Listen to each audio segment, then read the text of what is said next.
hanggang sa plano nilang kukunin ang anak nyo pagkapanganak ni Janice. It was confirmed to me by the doctor. Tumulo ang luha ko. Napaupo ako sa silya. Tuluyan akong nanghina. Pinalabas nilang anak ni Mabel si Baby Zion, pero hindi. Anak nyo siya ni Janice. Hindi mo ba napapansin na laging wala si Mabel sa bahay nyo? Because she always there with her husband. Babae ang anak niya sa asawa niya. Napakasama ng babaeng yun. Niloko kayo ni Janice. Kailangan niyang managot sa lahat ng ginawa niya. Galit na sabi ni Henry. Napatayo ako. Hey Christian, where are you going? Pinigilan ako ni Henry na lumabas. Henry, let go of me. I'm going to face them. Wala silang karapatan na paglaruan ng buhay ko. Ang sama nila. Ang sama-sama nila. Napahagulhol ako ng iyak. Napaluhod ako. Napatakip ako ng mukha. Ang sarili kong ina, ginago niya ako. Ang buhay ko. Paano niya naatim na paglaruan kami ni Janice? Ako na sarili niyang anak, pati na ang mga apo niya. Ilang bisis pa ba na kaya kong saktan ang sarili kong ina? Nagdusa kami ni Janice sa mga nangyari sa buhay namin. Umabot pa nga sa paghiwalay namin dahil sa kasinungalingang ginawa nila. Hindi ko sila mapapatawad sa ginawa nila sa amin. Ang kawawa kong mga anak, hindi ko man lang nakapiling ang isa kong anak. At si Baby Zion, hindi niya nakasama ang kanyang ina. Pagbabayarin ko sila sa ginawa nila sa akin. Napakuyom ako ng kamao habang rumaragas ang luha ko sa mga mata. Sobrang sakit.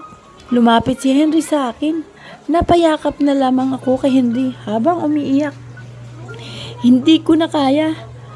Hindi ko na inalantana na pinagtitinginan ako na makatulong dito sa bahay nila mami. Dahil alam nila na hindi ako makalakad at bulag pa. Pero hito ako at diresyong nakakalakad. Nagulat ito nang makita niya ako na nakakalakad na at nakakakita pa. My God, Christian, nakakalakad ka na anak. Gulat na sabi nito. Akmang yayakapin niya ako nang maras kong tinabig ang kamay nito. Hindi ka ba nakukonsyensya, ma'am, sa mga ginawa mo sa akin? Galit na sabi ko. Anong ibig mong sabihin? Napatawa ko ng mahina. Hanggang kailan mo kayang guluhin ang sarili mong anak at sarili mong mga apo? Hanggang kailan? Tumaas ang boses ko. Kaya nagulat si mami. Anak, tanging nasabi nito. Huwag mo akong tawag-tawagin na anak dahil hindi ka naging mabuting ina sa akin. Buong buhay ko, minanipula mo. Pinaglaruan mo ang buhay namin ni Janice. Napakawala mong kwentang tao. Kayo ni Mabel. Paano mong nagawa sa akin ito, ma'am? Bakit? Inalis mo sa amin ni Janice ang pagkakataon para maging masaya. Dahil sa kasakiman ninyo. Makasarili ka, mami. Hindi mo ako minahal. Pinalagpas ko ang ginawa niyong kasinungalingan kay Janice, pero itong ginawa nyo na mailayo sa amin ng mga anak namin, kasuplang-suplang ang ginawa nyo.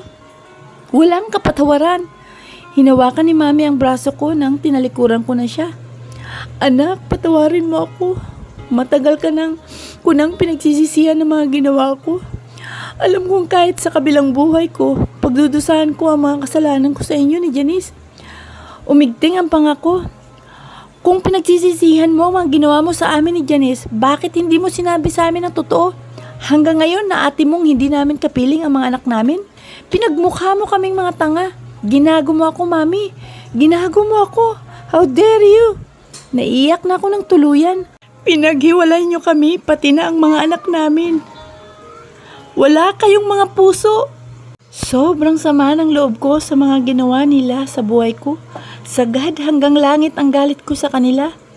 Kahit lumuhod ka pa sa harapan ko o lumuha ka pa ng dugo, hindi kita mapapatawad sa lahat ng ginawa niyo sa akin at sa pamilya ko. Galit na sabi ko sa sarili kong ina. O masasabi ko bang ina ito? Umalis na ako doon dahil hindi ko kaya magtagal na kasamang taong sumira sa buhay ko. Kung nagsisisi siya sa mga ginawa niya, bakit wala siyang ginawa upang ituwid ang lahat? Janice, POV. Anak, matulog ka na. Hindi ka natulog kanina. Sabi ko kay Baby Christian. Naglalaro lang siya na parang walang balak matulog. Inaantok na nga ako. Kumusta na kaya si Christian at Baby Zion? Nag-message ako sa kanya pero hindi ito nagre-reply. Baka busy ito. Binuhat ko ang anak ko upang lumabas ng silid namin. Manunood muna ako ng TV. Baka makatulog din ito maya-maya.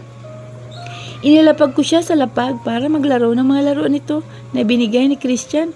Magmula nang malaman ni Christian na anak niya si Baby Christian, lagi na itong nagbibigay ng mga laruan at mga damit. Nakarinig ako ng ugong ng humintong sasakyan. Nagpasya akong silipin kung si Christian yun. Si Christian nga, napakunot ang aking noo dahil parang umiiyak ito. Binuksan ko agad ang pinto. Nag-aalala ko sa itsura niya. Wala na sa ayos ang suot nitong long sleeve. Gulong-gulo ang buhok nito. Nang makita niya ako, bigla niya akong niyakap. Honey, honey. Paulit-ulit na usambit nito. Kahit wala akong idea kung ano man ang nangyari at nanatili na lamang akong walang imik. Hinaplos-haplos ko ang kanyang likod. Nang may masmasan sa pag-iyak si Christian, hinarap ko siya. Anong nangyari, Christian? Sabihin mo sa akin, bakit ka umiiyak? Tanong ko at hinaplos ko ang kanyang pisngi. Niloko nila tayo. Hindi ko sila mapapatawad. Nagtataka akong tiningnan si Christian. Sinong tinutukoy mo? Tanong ko. Si Mabel at si Mami. Niloko nila tayo. Napahagulhol lang iyak si Christian. Dalawa ang anak natin. Si Baby Zion at si Baby Christian ay kambal. Pinalabas nila na isa lang ang anak natin. Kinuha nila si Baby Zion para palabasing anak siya ni Mabel. Buntis na siya sa ibang lalaki. Wala naman talagang nangyari sa amin. Pinalabas niya na lang na may nangyari sa amin para makuha niya ako. Pero lingid sa akin, buntis na talaga siya. Napaawang ang labi ko. Napahawak ako ng mahigpit sa braso ni Christian. Nanghina ako sa sinabi niya. Bakit mo, Christian? Tanging nasambit ko. Hindi ko alam kung ano ang mararamdaman ko sa nalaman ko.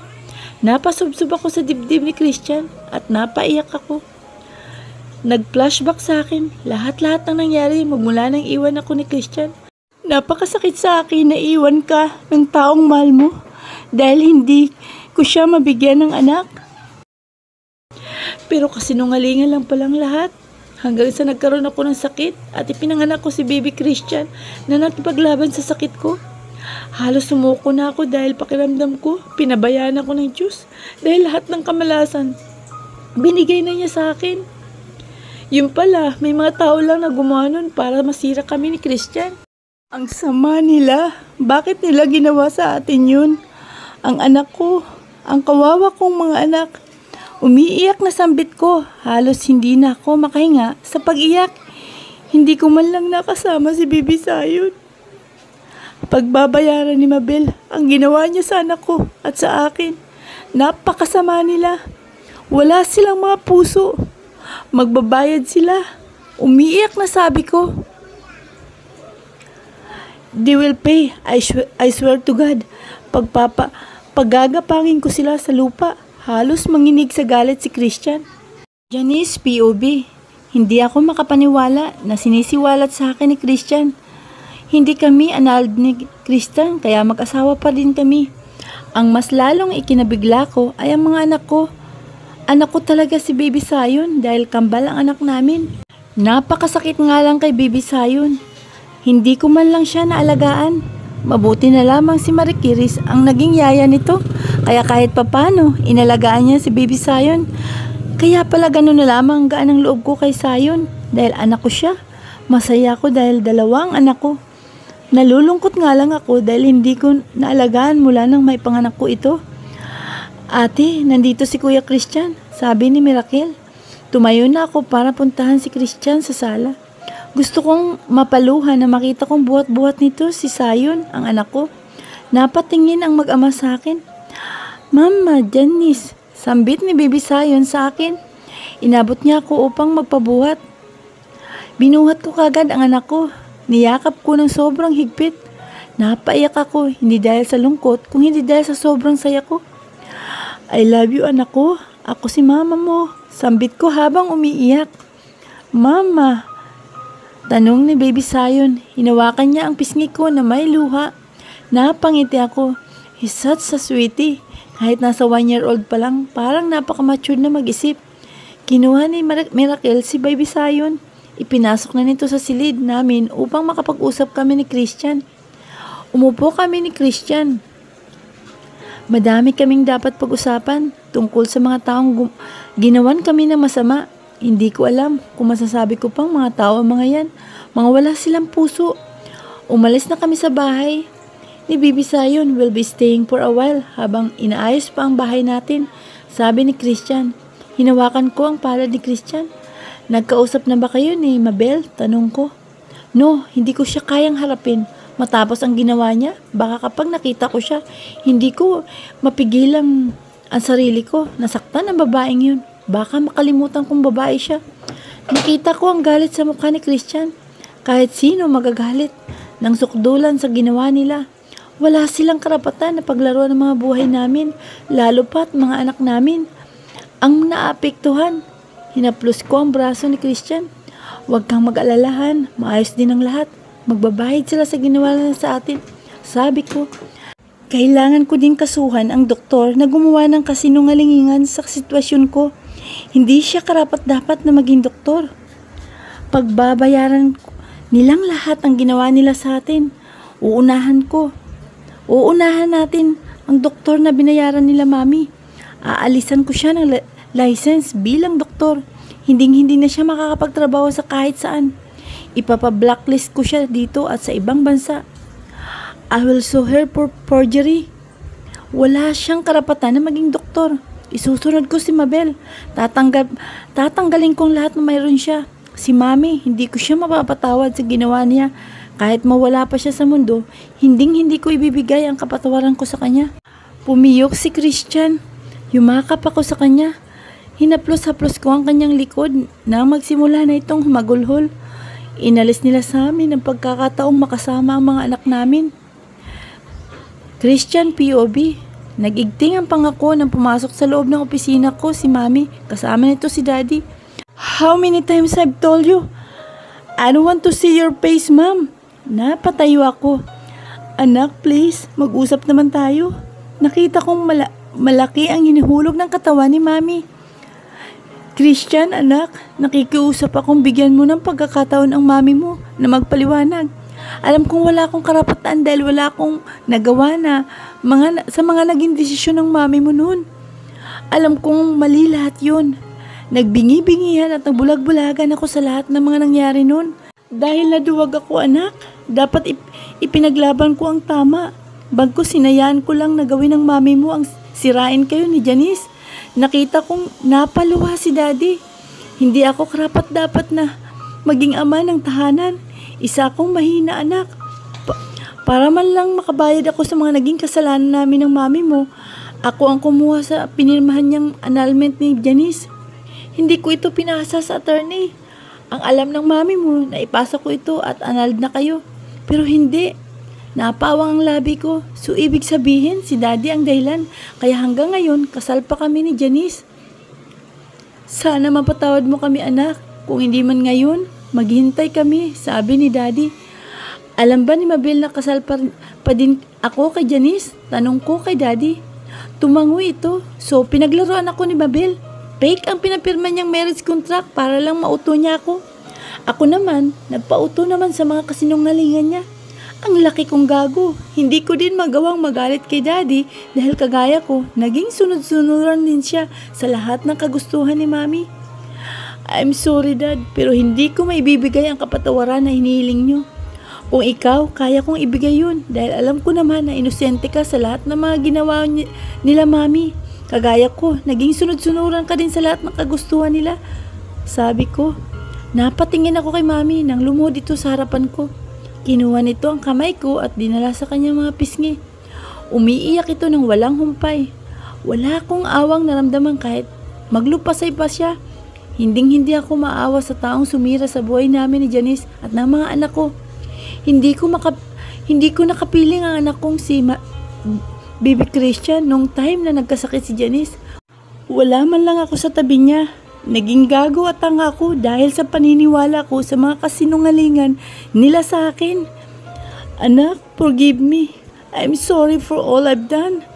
Alam kong sukdulan ang galit mo sa akin, pero umaasa akong ibibigay mo sa akin ang kapatawaran na hinihingi ko. Seryoso ko lang tinitigan ng aking ina. Huwag ka sa akin humingi ng tawad sa mga anak ko at kay Janice dahil sa lahat, sila ang sinaktan mo ng sobra. Huwag mo akong tatawaging anak dahil hindi ka naging mabuting ina sa akin. Sigaw ko sa kanya. She is still your mother, Christian. Oo, malaking kasalanan ang nagawa ng mami mo, pero hindi naman tama na hindi mo siya igalang bilang ina mo. Pero nandito siya upang humingi ng tawad sa lahat ng ginawa niya. She even knelt in front of you to ask for your forgiveness. Baliktarin mo naman ang mundo, Christian. She is still your mother. Dumagundong ang boses ni Daddy. Seryoso ko lang siyang tinitigan. Napatawa ko sa sinabi niya. Yes, she is my mother and I am only her son. Ganun naman, hindi ba? Kapag ang magulang nagkasala sa anak, kami pa din ang umuunawa. So, ibig sabihin bang may right na siyang paglaruan ng buhay ko? Oo, may utang na loob ako sa kanya. Dahil siyang nagluwal sa akin, nandito ako.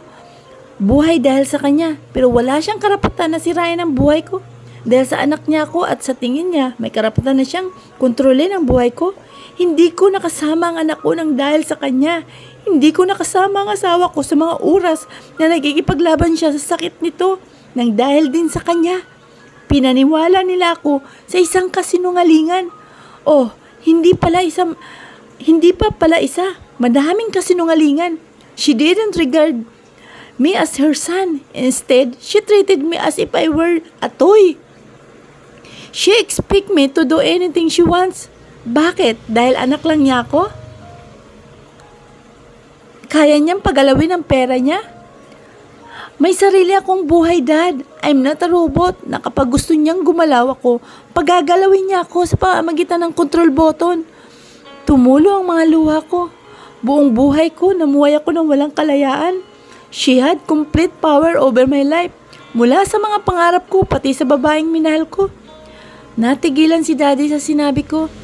He knows it. Hindi na kumibo si Daddy. Inalalayan niya si Mami upang tumayo. I am sorry, anak, kung naging bulag ako sa nakikita kong paghihirap mo. But in the end, she is still your mother, Christian. Kahit gaano pa kasama ang ginawa niya, mananatili na sa kanya. Sa kanya ka nagmula. Kahit gaano man kasakit ang mga ginawa niya sa iyo, umaasa pa din ako na mapapatawad mong mami mo. Pagkasabi niyon, lumabas na sila ng opisina ko. Pagka-uwi ng bahay, naamoy ko na ang nilulutong ulam ni Janice. Ito ang nagustuhan ko sa kanya dahil masikaso siya. Good evening, everyone. Napalingon ang dalawa kong anak.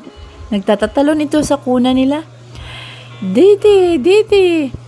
Tuwang-tuwa na sabi ni Baby Zion. Samantalang si Baby Christian naman ay nakangiti ito. May mga ngipin na rin to. Pilit na bumababa si Baby Christian sa kuna nila. Kinuha ko na ito at pinupog ng halik ang pisngi nito. Sinunod ko si Baby Zion. Naghagik-hikan ang dalawa sa ginawa ko. Nandito ka na palahan, tapos na akong magluto. Lumapit si Janice upang bigyan ako ng halik sa pisngi ko. Kain na tayo, nagugutom na nga ako, sabi ko. Hinagkan ko ang pisngi ng dalawa kong anak. Sobrang saya ko dahil sa nakapiling ko na ang mga mahal ko sa buhay. Halos bumuhol sa kunot ang noo ko dahil sa binalita ng mga pulis sa akin. May warrant of arrest na kay Mabel, pero nakatakas daw ito nang pinunta nila ito sa bahay upang iserve ang warrant of arrest. Napahagod ako sa buko.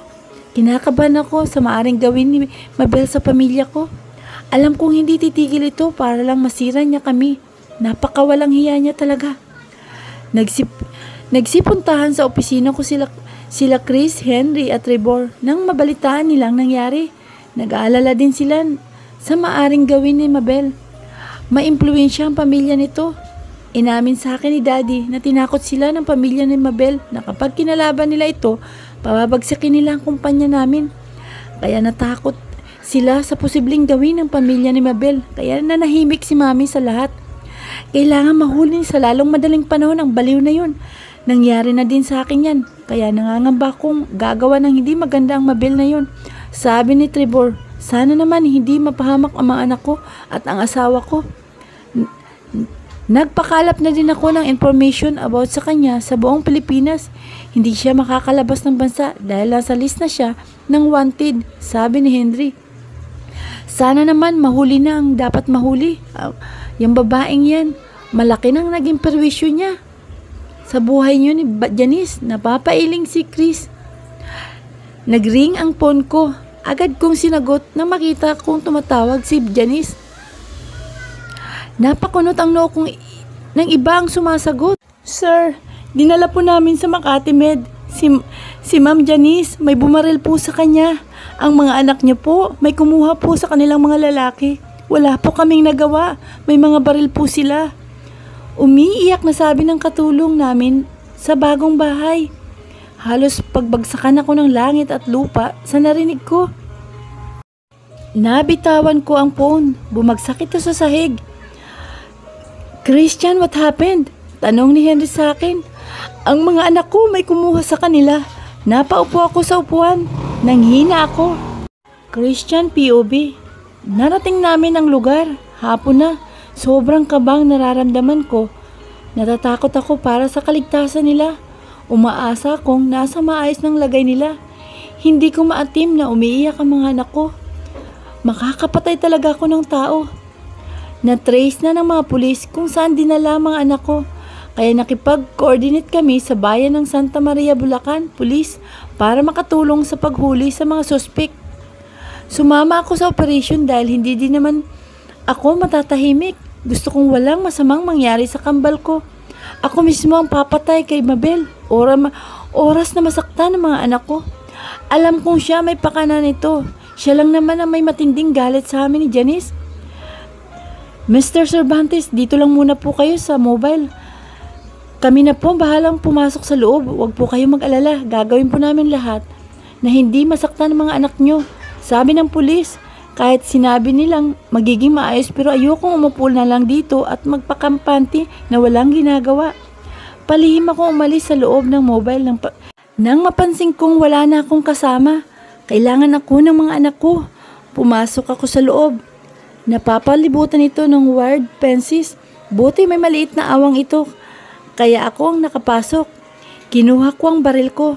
May license naman ito kaya kahit magamit ko ito ayos lang. I have this for protection. Pumasok ako sa isang warehouse.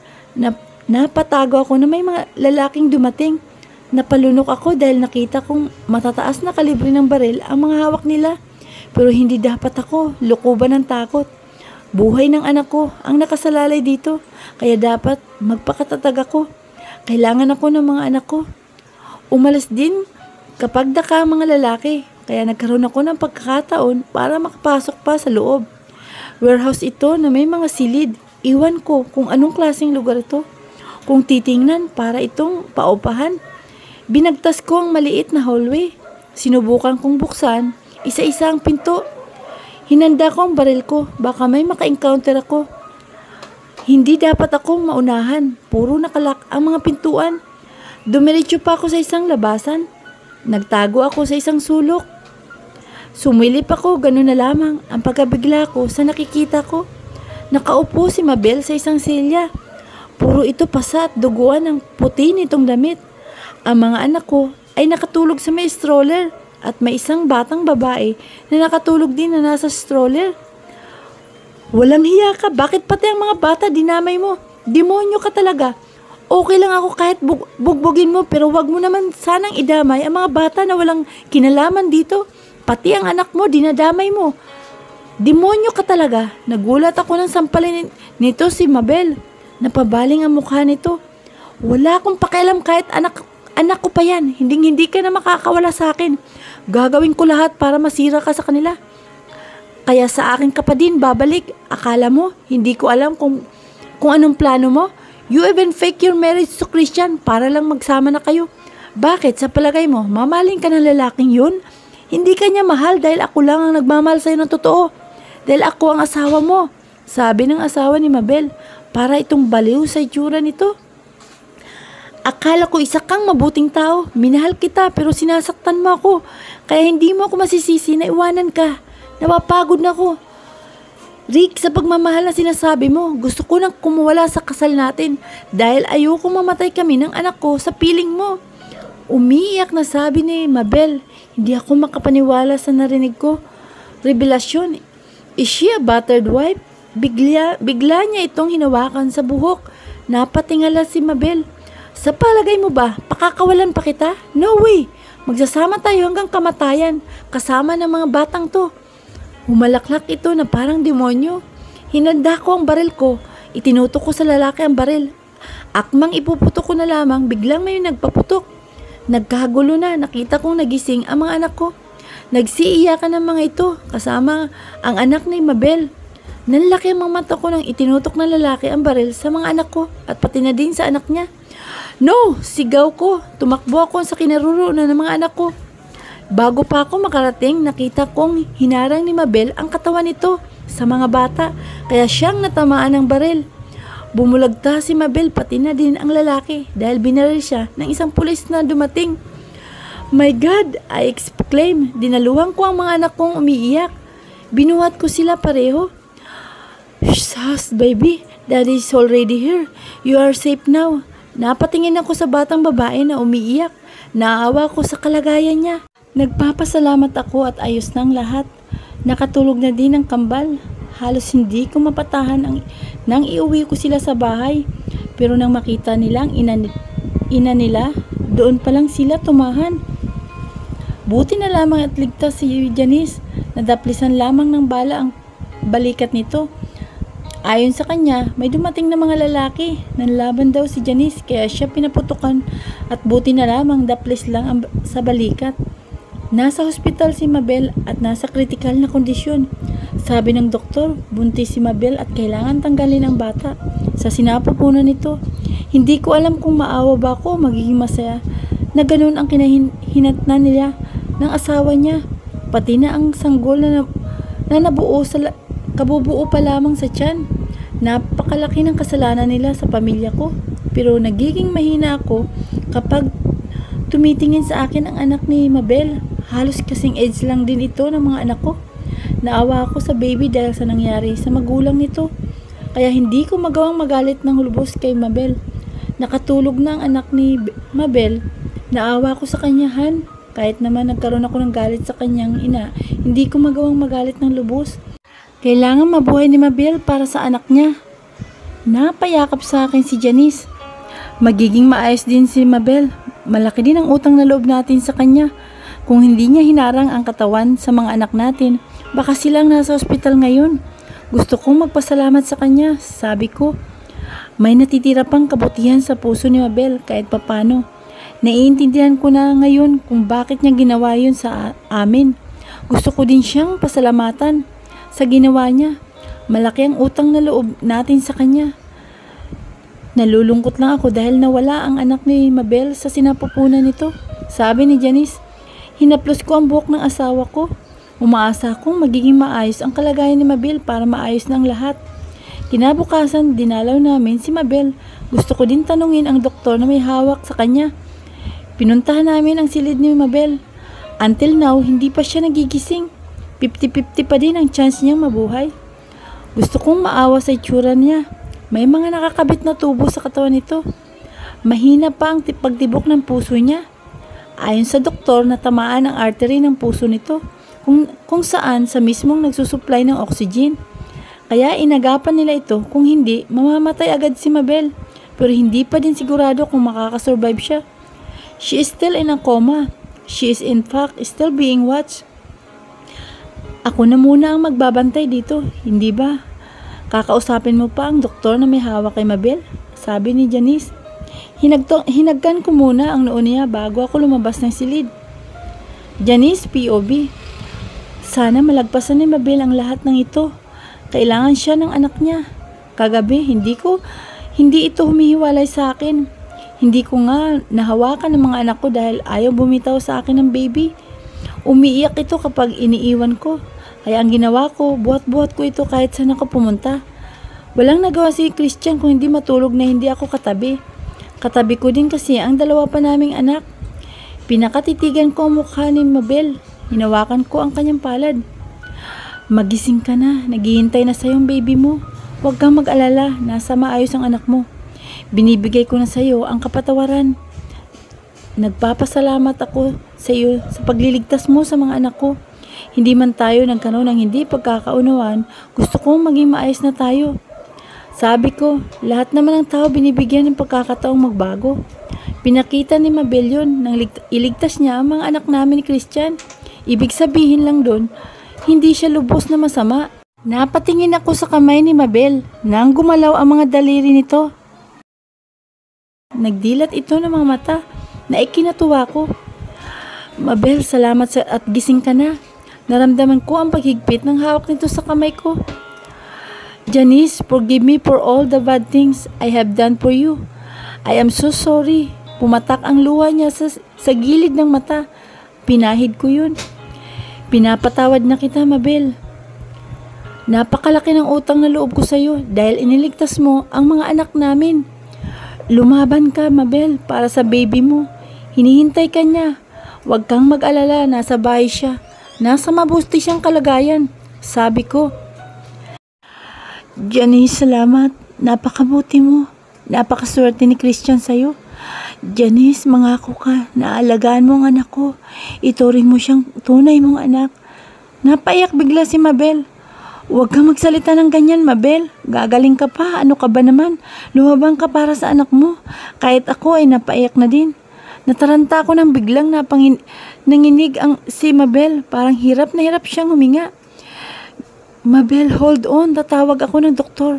Nakita ko ang monitor. Nalaki ang mga mata ko dahil straight line na ang lumabas. Pinindot ko ang emergency button na nasa gilid ng higaan. Pumasok ang mga doktor at mga nurse. Christian, POV. Hindi kami makapaniwala sa nangyari. Walang nagawa ang mga doktor para mabuhay si Mabel. Malala ang tama niya ng baril. Partikular sa kanyang puso. Nalulungkot kami sa nangyari sa kanya. May anak pa naman siyang naiwan. Tahanahan, ipagdasal na lang natin ang kaluluwa ni Mabel.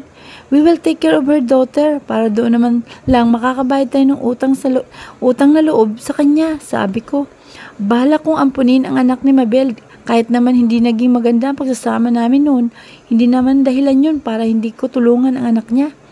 Ibinilin sa akin ni Mabel ang anak niya. Gusto ko siyang ampunin. Ituturing natin siyang tunay na anak, Han.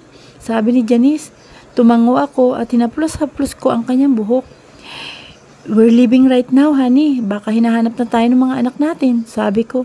Napangiti si Janice sa binanggit kong mga anak. Hanggang ngayon, hindi pa din ako makapaniwala na kambal ang anak namin. Kaya pala gano'n na lang ang reaksyon ni Baby Zion kapag nasa bahay si Janice. Lukso ng dugo ang nararamdaman ng anak namin. Ganon din kasi ang nararamdaman ko nang makita ko si Baby Christian. Kakaiba ang pakiramdam para bang may nagdudugtong sa amin. Siguradong namimiss na tayo ng mga babies natin. Hinaplos ko ang pisngi ni Janice. Mahal na mahal ko ang asawa ko. I love you, honey. Hindi ako mangangako na mamahalin kita at aalagaan kita. Bagkus gagawin ko yun. Hindi man ako naging perpektong asawa, pero sa mga anak natin, ibibigay ko ang pagmamahal para sa kanila. Sila ang magiging sandigan sa pagpasasama natin, sabi ko. Naabutan namin ang mga anak namin na nasa playpen nila. Hello mga babies, bati ng asawa ko sa mga anak namin. Napatingin ang mga ito kasama ang anak ni Mabel. Nalulungkot ako para sa bata. Hindi na nito makakasama ang ina. Napalabi ang anak ni Mabel at tuluyan ng napaiyak nang makita si Janice. Nagkatinginan kaming dalawa. Nilapitan kagad ni Janice ang anak ni Mabel. Kinuha niya ito at sa kanya hinagkan ang pisngi ng baby. Natigil naman ito ng pag-iyak. Yumakap sa liig ni Janice ang baby. Napatingin ako sa kambal namin na nakatingin sa kanilang ina. Bago pa magsiyakan mga ito, lumapit na ako upang i-divert ang atensyon nila. Hi babies, how was your day? Napatingin ang dalawa sa akin. Lumawak ang mga ngiti nila. Kapwa ko sila binuhat at pinupog ng halik sa pisngi. Nagsihagik-hikan ang dalawa dahil sa ginawa kong paghalik sa pisngi nila. Magaan na ang loob ko ngayon. Natapos din ang naging kalbaryo namin ng asawa ko.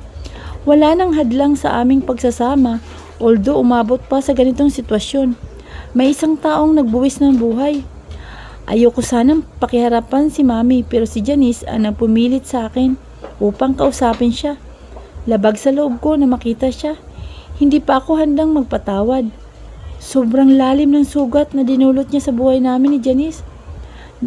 Malaki ang pinagbago na ni Mami. Kung noon, todo nakaayos ito, hindi pwedeng walang mga alahas sa katawan niya. Pero nang makita ko ngayon, yung nakikita ko, isang simple at walang mga alahas sa katawan. Malaki din ang ipinayat ni Mami at itinanda nito. Naupo ako ng tahimik. Hinawakan ni Janice ang kamay ko. Napabuntong hininga ako. Nandito ako upang humingi ng tawad sa inyo, Christian. Alam kong hindi madali sa inyo ang magpatawad, anak, dahil sa ginawa namin ni Mabel. Gumaralgal ang boses ni Mami. Tanda na ito ay paiyak na. Malaki ang kasalanan ko sa mga apo ko. Naging masama akong lola sa kanila. Walang kapatawaran ang ginawa ko. Naging makasarili ako, hindi ko inisip ang damdamin mo, anak. Ang tanging gusto ko lang noon ang mapaghiwalay kayo ni Janice. Kaya ginawa ko lahat para lang masira ang pagsasama nyo. Ang alam ko, lulukuhin ka lang ni Janice dahil pera lang habol nito sa'yo.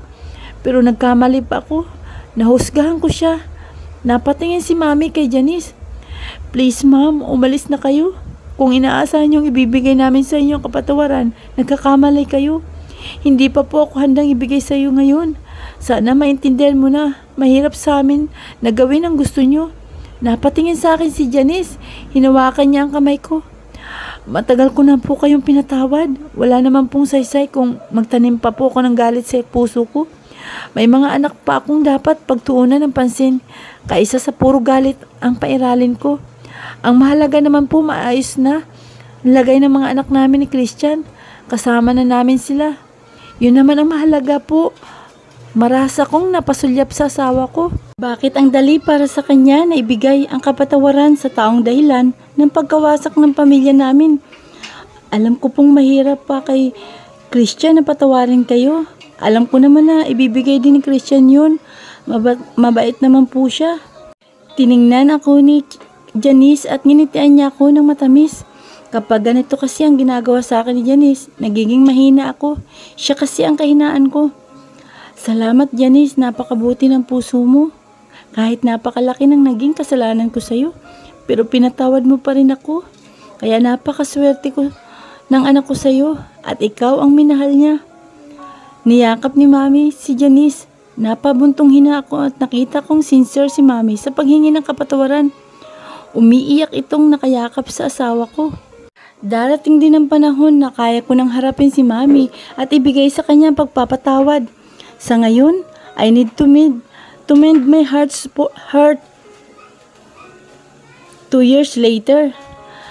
Happy birthday baby! Bati namin sa anak naming babaeng si Veronica, ang anak ni Mabel. She is 3 years old now. Mas ahead lang ng 3 buwan ito sa kambal namin ni Janice. Napangiti ng malawak ang anak namin. She's wearing a pink dress. May mahaba itong buhok. Nilagyan ng asawa ko ng ribbon ang kanyang buhok na color pink din. Bagay na bagay sa kanyang kulay na pink. Dahil may pagka-mistisa si Veronica, she is our princess in our house. Binigay na namin sa kanya ang buong pagmamahal namin. Nagpapasalamat ako dahil mababait ang kambal ko sa kapatid nila. Walang pagsidla ng saya namin nang dumating sa buhay namin. Si Veronica, she is smart and very kind kid. Buti nakuha namin ang custody ng bata. Dahil hindi naman na naghabol ang mga magulang ni Mabel at ang mga magulang ng asawa ni Mabel. Thank you, Mami. Thank you, Daddy. Nilapitan namin siya upang bigyan ng halik sa pisngi. Happy birthday, baby. Blow your candle na, sabi ni Janice. She blew the candle. Napapikit pa ito para mag-wish. Nagpalakpakan ng mga bata. Dito namin ginanap sa garden ang birthday party nito. Si Janice mismo ang nag-ayos lahat, pati ang mga pagkain na inihanda. Napaka hands-on niyang mami sa mga anak namin, kaya mahal na mahal ko ang asawa ko. Ako naman, kahit busy sa company ko, hindi ko malilimutang ipasyal ang pamilya ko tuwing weekend. Minsan nag-out of town kami, o di kaya naman pumupunta kami sa iba't ibang bansa. Gusto kong ibigay lahat sa pamilya ko para lang mapasaya sila. Salamat Han, ang saya ng anak nating si Veronica. Yumakap sa akin si Janice. Ako dapat magpasalamat sa iyo kasi hindi ka nagsasawang alagaan kami ng mga anak natin. I love you so much, honey. Sabi ko, hinagkan ko ang kanyang labi. Kinurot ni Janice ang tagiliran ko. Ikaw talaga, Christian. Madaming tao, baka sabihin ang landi nating dalawa. Sa kami mga bata. Pinanlakihan niya ako ng mata. Natawa lamang ako sa sinabi niya. Wala namang nakatingin, sa kaasawa naman kita. Natural lang na hagkan ko ang labi mo. Gusto mo ba ibang labi ang hagkan ko? Nanlaki ang mga mata nito. Hinampas niya ako sa dibdib. Subukan mong gawin yan, Christian. Lalayasan ka namin. Napanguso si Janice sa biro ko. Kinabig ko siya at niyakap ang braso ko sa bewang niya. Joke lang, hindi ko magagawa yun sa'yo. Ikaw lang ang babaeng halikan ko. Mahal na mahal kita, honey. Hindi ko nakakayanin na mawala ka pa. Ikamamatay ko na yun, sabi ko. Hinagkan ko ang noo ng asawa ko. I love you too, Han. Hindi ako mawawala sa'yo. Nandito lang ako para suportahan ka sa lahat. Ikaw lang ang lalaking mamahalin ko habang ako'y nabubuhay. Hinaplos ko ang buhok niya. Napatingin kami sa dumating, sila mami at daddy. May bitbit silang regalo. Pasensya na anak at ngayon lang kami nakarating. Ito kasing daddy mo, sinumpong na naman ng rayuma. Reklamo ni mami. Natawa kami sa sinabi niya. Thanks ma'am, nakarating kayo. Kanina pa kayo tinatanong ni Veronica, sabi ko. Pinatawad ko na din si mami sa mga ginawa niya sa akin. Naging magaan ang pakiramdam ko dahil pinalaya ko ng sarili ko sa galit. Naging maayos din ang karawan ng aming little princess na si Veronica. Tuwang-tuwa ito nang binuksan nito ang mga regalo. Nakikita ko sa kanya ang kasiyahan. Napatingin ako sa asawa ko. Ang dami naming pinagdaanan pero hanga ako sa katatagan ni Janice. She is worth to love because she sacrificed everything for us. Nilapitan ko ang asawa ko at hinagkan ang kanyang labi. At dito na nga po nagtatapos ang kwento ng pag-ibig ni na Janice at ni Christian. At maraming salamat po sa mga sumuporta at nakinig sa kwento po nila. Tuloy niyo pa po akong suportahan sa mga susunod ko pa pong kwento ng pag-ibig na kapupulutan ng aral. Maraming salamat po. God bless us all.